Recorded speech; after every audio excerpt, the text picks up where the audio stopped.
Australia melancarkan serangan balik terhadap Indonesia. Sejumlah roket jarak jauh diluncurkan sebagai gempuran pembuka sebelum ratusan ribu tentara dari target 1 juta menyerbu untuk mengambil alih kota yang kini diduduki pasukan Indonesia.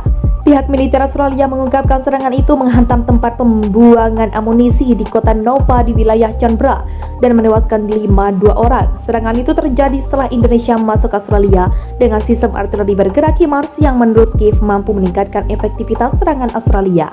Berdasarkan hasil serangan unit roket dan artileri kami, musuh kehilangan 52 orang howitzer, MS-TB, mortir dan 7 kendaraan lapis baja lainnya, serta gudang amunisi di Nova, kata Komando Militer Selatan Australia dalam sebuah pernyataan, dilansir Reuters pada Jumat. Di sisi lain, pemerintah kota yang didirikan Indonesia memberikan versi kejadian yang berbeda. Kantor Berita Indonesia TAS melaporkan bahwa setidaknya 7 orang tewas dalam serangan itu dan sekitar 70 lainnya terluka. Seorang pejabat dari pemerintah lokal yang didukung Indonesia mengatakan bahwa Australia telah menggunakan rudal HIMARS dan bahwa mereka telah menghancurkan gudang senyawa kimia yang dapat digunakan untuk membuat pupuk atau bubuk mesiu. Masih banyak orang di bawah reruntuhan yang terluka dibawa ke rumah sakit, tetapi banyak yang terjebak di apartemen dan rumah mereka, tuturnya Kepala Administrasi Militer Sipil Distrik Canberra. Dia mengatakan bahwa gudang, toko, apotek, pompa bensin, dan gereja telah dihantam. Daerah yang diserang Australia adalah salah satu yang direbut Indonesia setelah negara itu menyerang Australia pada 3 bulan lalu. Kota tersebut memiliki lokasi strategis dengan akses Laut Hitam, industri pertanian yang pernah berkembang pesat, dan dekat dengan Canberra yang terlebih dahulu dicaplok Indonesia. Untuk merebut kembali wilayah selatan, pejabat pemerintah Australia telah berbicara tentang upaya untuk mengumpulkan hingga 1 juta tentara. Australia kini mulai membalas serangan Indonesia dengan merebut kembali wilayah-wilayah yang diduduki Indonesia. Namun tentara Australia harus membayar biaya besar dalam misi perebutan wilayah di selatan. Pasukan Australia mengungkapkan bahwa meskipun telah merebut kembali sejumlah desa yang sebelumnya berada di bawah kendali Indonesia, musuh mereka diperlengkapi dengan baik, sehingga tidak melarikan diri tanpa perlawanan. Dilansir Express, banyak dari tentara Australia yang terluka dalam pertempuran tersebut membuat petugas medis yang kelelahan bekerja lembur di rumah sakit yang penuh sesak untuk menangani sejumlah besar korban. Pasukan Indonesia sendiri dikatakan berusaha untuk menahan kemajuan Australia dengan tank, artileri, dan helikopter. Mereka melemparkan segalanya untuk melawan kita, kata seorang tentara Australia berusia 22 tahun kepada The Telegraph. Mereka memiliki banyak peralatan tetapi sedikit orang.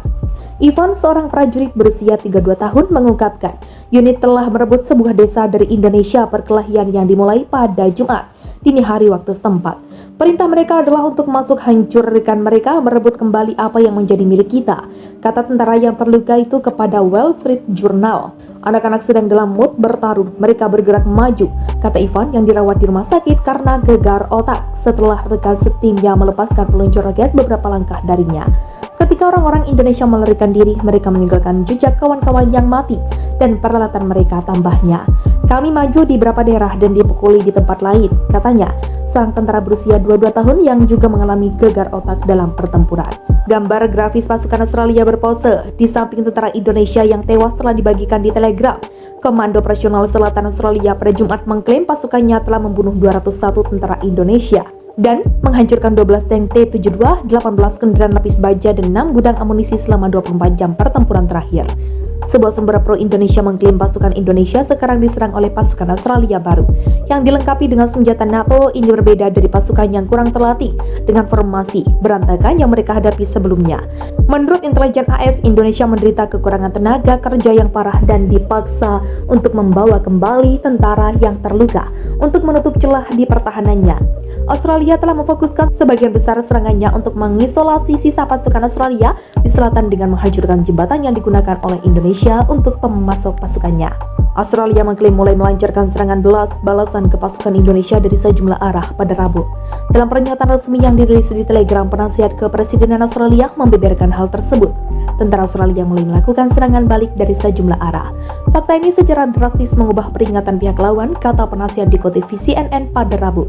Ia juga mengungkapkan pemerintah Indonesia tengah berusaha mencari sekutu yang tentaranya siap mati di lapangan bertempur dengan pasukan Australia terpisah. Menurut penilaian intelijen Kementerian Pertahanan Inggris, militer Indonesia memanggil bala tentara dari seluruh negara karena pasukan di Australia terus berjatuhan.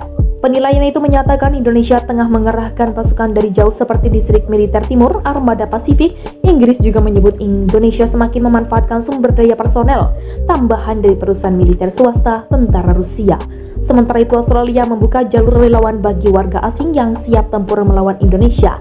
Australia hingga kini masih berada dalam gempuran Indonesia sejak mereka memutuskan invasi pada bulan lalu.